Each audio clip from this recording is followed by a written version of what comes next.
আজকের যে আমরা অবরোধটা করলাম, এটা হচ্ছে অপদার্থ কেন্দ্র সরকার যে একটা সিএ যে শুরু করেছে, আমরা এই সিএ আমরা মানছি না। তার কারণ আমরা এই দেশের নাগরিক। উনি এখন বলতে চাইছে, এতদিন পরে 2024 সালে এসে উনি বলছে যে সিএ চালু হচ্ছে, আপনারা আবেদন করুন। আমরা আবেদন কেন করব? আমরা এই দেশের নাগরিক। আমরা নাগরিক বলেই উনি আজকে ভোটে কাদের ভোটে জিতেছে?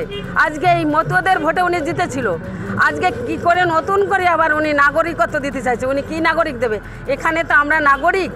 কেন্দ্রীয় সরকার সিএএ যে আইন লাগু করেছে এবং অমিত শাহ থেকে শুরু করে শান্তনু ঠাকুর বারবার বলেছেন যে সিএএ আইনে নাগরিকত্ব দেব, কিন্তু বাস্তবিক অর্থে সিএএ আইনে নাগরিকত্ব দেওয়ার কোনো বিধান নেই।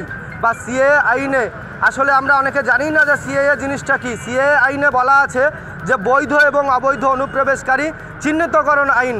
সে কারণে আজকে আমাদের এই অবরোধ কর্মসূচি আমরা কেন্দ্রের সেই সরকারকে জানিয়ে দিতে চাই যে আগামী দিনে আমাদের মতো মতুয়া, উদ্বাস্তু, নমশূদ্র সম্প্রদায়কে একটা ভয়ঙ্কর ধ্বংসর মধ্য দিয়ে যে ঠেলে দেওয়ার যে চক্রান্ত তারা করতে চাইছে, সেই চক্রান্তের বিরুদ্ধে আমরা প্রতিবাদ জানাচ্ছি আজকে বাগদা ব্লকের পক্ষ থেকে।